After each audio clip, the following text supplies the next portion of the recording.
So as a building industry, we are pretty much directly responsible for around about 40% of the carbon emissions in the world today. 11, I think, roughly percent coming from the production processes and supply chains, and then 28% roughly, I think, coming from the energy that's lost from buildings. And when you have a responsibility for 40% of the total, clearly that is a huge societal responsibility. It means society cannot achieve its goals unless we contribute to diminishing that amount. That places responsibility on us as a segment. I think we're ready to step up for it. I see that, but it has to be at the heart of everything we do in terms of our strategic ambitions and our strategic initiatives for the next decade. We definitely see absolutely increased focus on this from all segments, and it enables us to work collaboratively with our business-to-business customers, certainly the more progressive business-to-business customers and suppliers for that matter, which is great. We arrived at something which I know it's the most ambitious sustainability strategy in our industry. We look both backwards to our historical debt, if you will, to society, and of course forwards, which is the more important and more challenging side of it. So we've partnered with WWF, Worldwide Fund for Nature, in order to ensure that we deliver on our commitment to, if I might say, restore to the world the total amount of carbon that we as a company have emitted over our 100 years of existence, which is what it will be by 2041, which is the date at which we commit to have restored to the world that carbon, if you will, or taken out of the atmosphere the carbon that we have put into it. We have chosen to focus on delivering that by what I might call natural and known methods, which is forest regeneration and forest conservation, which is a huge benefit to the world, both from a carbon perspective but also from a biodiversity perspective. I'm also happy because I have a 17-year-old daughter, and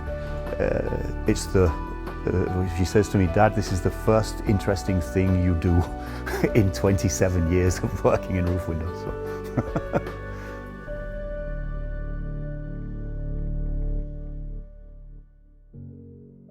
If you don't go into scope 3, then you are basically just scratching the surface. Because in our case, I think our scope 3 emissions are responsible for over 90% of the total.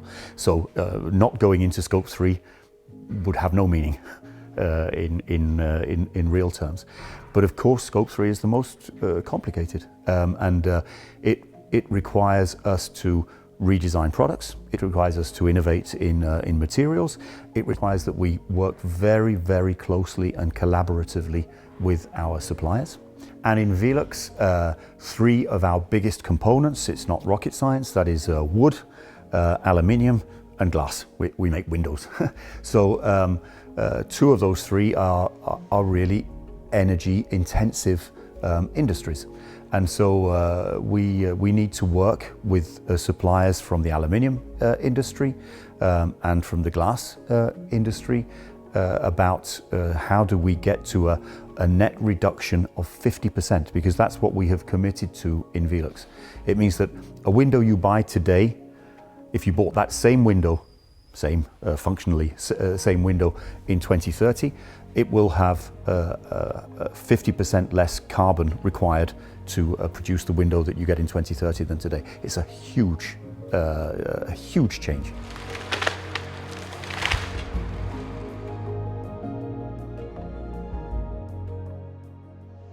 Companies might sometimes fall into the trap of believing that this is a way of segmenting a higher price point. People will be prepared to pay more because it's sustainable. And personally, I don't subscribe to that.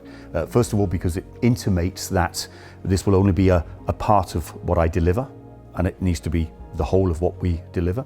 And secondly, because I think that the future generation will not be willing to pay more for it. They will simply not buy things that are not sustainable, and quite right, frankly.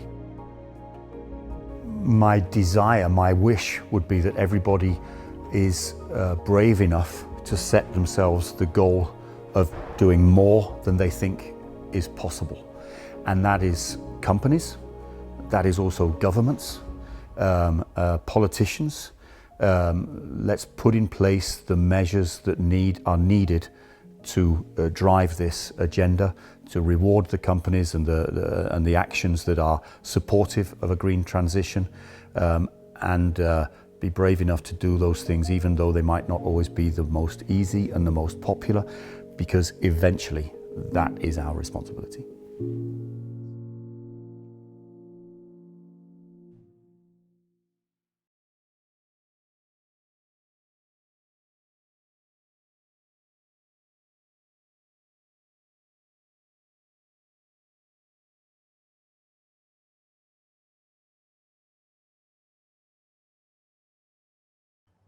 Welcome. The Leaders Summit is taking place at a critical time. The pandemic has focused new attention on the link between health, climate, and equity. And both governments and businesses have committed to build back better. 19% of recovery spending by the world's 50 leading economies is going to green initiatives. Yet that isn't enough to meet the ambition for 1.5C, a target that WSP and many of you support. So as much of the world reopens and carbon emissions increase with it, how can you solidify your strategy and put ambition into action? As the world's largest environmental services, engineering, and design firm, we want to share insights into how to set new strategies to advance climate and equity. Then we'll consider the buildings we'll be in and the future of transit that we'll take to get there. I'd like to welcome now Denise Turner-Roth, President of U.S. Advisory Services here at WSP. Hi, Denise. Hi, Corey. Good to be with you. So, Denise, leaders are stepping up with bold new commitments, as you know, to climate and equity. What trends are you seeing, and how are leaders approaching this strategy today? That's right, Corey. Increasingly, leaders see that climate risks are business risks, and they are moving assessment out of siloed sustainability teams and creating cross-functional teams that also include enterprise risk management, real estate, finance, and even diversity, equity, and inclusion. If organizations don't take a cross-cutting approach, they likely aren't getting the most from their work in each of these areas. A well-rounded strategy can deliver on targets that not only reduce emissions and promote equity, but that also unlock opportunities to reduce costs, create brand value, and mitigate risk across the value chain. So Denise, what are some of those more successful approaches you're seeing right now? I would say the most successful strategies are integrated within organizations' objectives and KPIs, tailored to specific operating constraints and aligned with culture. To some degree, it's creating climate and equity like a P&L, with an assessment of material issues in a product or site life cycle assessment, goal setting, managing the supply chain, and the inventory of emissions, water, and waste, through to measurement and reporting. All of this should align with the UN SDGs, of course. Is there an example out there that stands out for you? You know, and a big example that I think really fits this is our work with the city of Raleigh, North Carolina, on the equitable development around transit study. That really is a great example. With the city, we identified the growth and affordability goals along future bus rapid transit corridors in the city, as well as provided a transit-oriented development or TOD framework to more fully and equitably realize the benefits of BRT in Raleigh. Combining different TOD scenarios with market trends, potential policy objectives, projected future growth, and other factors, we assessed existing conditions for affordable housing and locally owned business along BRT corridors. A key outcome was the Equitable TOD Guidebook. This is a toolkit of strategies to leverage transit investments for sustainable growth. The guidebook includes best practices to maintain and incentivize affordable housing and job creation near transit, and programs to support local and small business and BRT corridors, among other positive impacts. We've developed similar guidebooks for other evolving metros, including Milwaukee, Wisconsin, and Sacramento, California. Based on your experience with these projects, Denise, there's obviously this evolving interrelationship between equity and climate. Those relationships, I'm curious if you see 2 or 3 kind of insights you'd like to share with us around that. Certainly, thank you for that question. The best way to learn about communities that are affected by climate change, disadvantaged, underrepresented, or all of the above, is to learn from them. Public engagement processes are critical to our work, and we believe the most effective solutions come from directly and substantively involving the affected communities in the process. It's also important to balance inclusivity with equity, especially when talking about climate impacts. While disadvantaged communities are disproportionately affected by climate change, the strategies and solutions we developed need to serve all local stakeholders. The project must be designed to address the unique needs of the most adversely affected populations and stretch to meet the needs of all citizens, regardless of means or abilities. That is truly an equitable approach. And I would say, lastly, that following any of these efforts to assess needs and understand impact, providing a playbook that outlines findings and intended next steps and goals helps to build a relationship of transparency between leaders and stakeholders. It becomes a social contract, if you will, holding all sides accountable. And presenting such a tool ensures progress, and progress certainly is key. Denise Roth, President of U.S. Advisory Services here at WSP. Denise, thanks for joining us. Thank you, Corey. Now I'd like to welcome Narda Golden. Narda is Vice President and Director of Built Ecology here at WSP. Narda, it will take innovation, of course, to reopen the global economy while minimizing carbon emissions and, of course, promoting equity. What's the vision for buildings where we'll be returning to work soon? Thanks, Corey. Even if some people continue to work from home, far more will be returning to their offices, factories, hotels, and stores. And there are some wonderful and inspiring options for the future of our built environment. One of my favorite examples, a project we worked on, is 461 Dean. This is a pioneering modular tower in Brooklyn, New York. As part of the project, we entirely redeveloped the delivery process for buildings to speed up the construction and deliver a wide range of sustainability solutions for the building. These include improved lighting, better heating, ventilation, and cooling systems, and a much more efficient building envelope. We also worked with the team to develop a green education program and green cleaning to ensure that the sustainability solutions were implemented during operations. We're also working to look at how modular construction can improve a delivery of sustainable buildings throughout the US, and worked with the US Environmental Protection Agency to look at modular construction as a solution for delivering affordable housing in the Bay Area.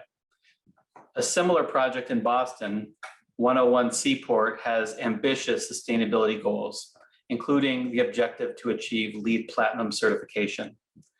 Our teams integrated energy, daylight, water efficiency, and thermal comfort modeling for this all-glass facade building. We developed this in a way that allowed us to provide great engineering solutions and predict and plan for the future. One of the most innovative features of this project is a 30,000-gallon rainwater reclamation system that supplies water for the toilets, irrigation, and cooling tower. So lately, what we've been hearing a lot about, of course, is nature-based solutions as a way of advancing the SDGs to achieve goals for climate and equity. Can you talk about a project or two that brings this principle to life? Yeah, we are working on a project right now in the state of New York that is very exciting. The project aspires to be a global center for climate solutions. And one of the goals that has been established is on-site net zero energy and net zero carbon. What this means is that we are identifying and evaluating the amount of solar energy and wind power that we can utilize on site, and creating a budget that the entire building will have to operate within. This means that different users within the building will be working within their own ecological budget and navigating that throughout the entire year so that the project achieves net zero energy. We're seeing considerable innovation in the places where we'll be headed coming out of this pandemic. What about the transit world? Obviously, that's a place where we'll be focused on as we commute to work, as we kind of expand again our daily footprints. What's happening in the transit space? A lot, Corey. One great example is of climate and equity principles in action is our work on the Los Angeles Metro. This is a huge project that could reinvent the way people move around the greater Los Angeles area. Not only does it expanding the Metro reduce drivers on the road, curbing pollution and resulting in human and environmental improvements, but it helps more people get to work affordably and efficiently. When completed, the rail line extensions we are working on will serve more than 88,000 riders daily, including 17,000 new riders, which is really exciting. Wow. And we have will save commuters up to 20 minutes on average. Wow, that's huge in Los Angeles. Narda Golden, Vice President and Director of Built Ecology here at WSP. Thank you, Narda. Thank you, Corey. Finally, I'd like to welcome Phil Jonat. He's the National Market Leader for Electrification here at WSP. Phil, we just heard about the buildings we'll be returning to work in and the transit that we'll be taking to get to work and other things as the pandemic opens.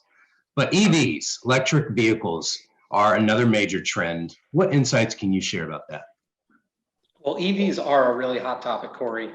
And it's not just private vehicles, but from heavy duty battery electric buses down to electric scooters. It's really clear to me that electric is the future of mobility. And the infrastructure behind that is vastly more complex than just buying a vehicle and plugging into a wall socket. How so? Tell me about that complexity. What makes the challenge of EVs kind of real for manufacturers, but also users, drivers? Well, I'm really thinking mostly about the companies and communities that are preparing for an EV future. They're setting science-based targets. They're targeting local air pollution pockets. They're dealing with utility upgrades on the ground, and they're dealing with their constituents' range anxieties. And so as businesses deliver on these EV commitments, we're seeing cities that are rapidly updating their urban planning priorities as well. So, we're doing a lot of inspiring work in different areas. There's also a project, Smart Columbus, in the state of Ohio here in the United States. Can you tell us about that? We're working with Smart Columbus to really rethink the city's entire mobility system. And Smart Columbus unites data, technology to reimagine how people and goods move throughout the city. And WSP joined the Intelligent Transportation Systems implementation and led the systems engineering and design activities for connected vehicles and autonomous vehicle projects. And that includes 3 different interconnected smart corridors throughout the city with more than 100 short-range communication roadside units and 1,800 connected vehicles, amongst other efforts. So we're also talking about equity here. And how could this effort to decarbonize actually also help to promote equity? Well, decarbonization has a lot of co-benefits that are nearly as valuable economically as the reduced greenhouse gases. And so the American Lung Association talks about how air pollution is not spread about equitably, and instead it really impacts vulnerable populations. So as we reduce that air pollution, we're gonna get healthier kids. And so it's all about planning for an equitable future. We need to engage with diverse communities in the planning process and ensure that all the infrastructure that we build is developed equitably. It considers the needs of renters in apartment complexes and not just homeowners in the suburbs. And that it factors in all issues like ability and age and the way that the city will be impacted by climate changes that are occurring. And so leaders increasingly recognize that the benefits and the burdens in one category, like transportation, also are impacting housing, economic development, and health.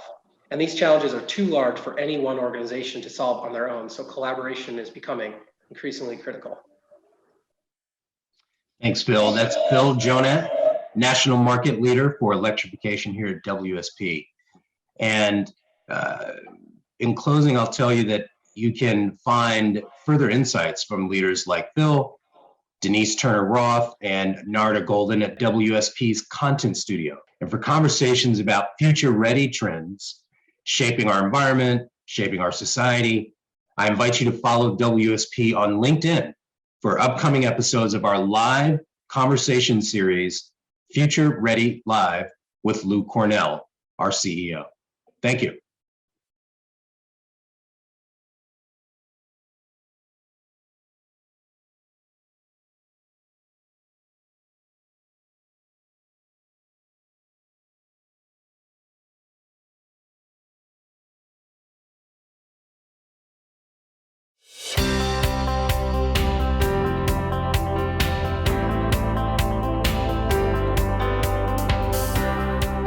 RALEIGH Group is a mutual insurance since 193 years, and we are now engaging becoming a B Corp and a benefit corporation. Part of our projects aim to give back to society the value that we are able to generate working in the different communities. A concrete example of this restitution is, for example, our vaccination hub.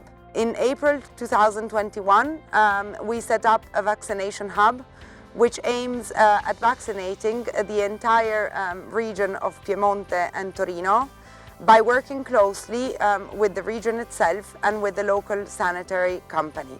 This is a perfect example of a public-private partnership and is a perfect example of a partnership with the communities in which we operate. In less than 50 days, we vaccinated around 55,000 people, including our employees, but not only our employees. We also did this through corporate volunteering.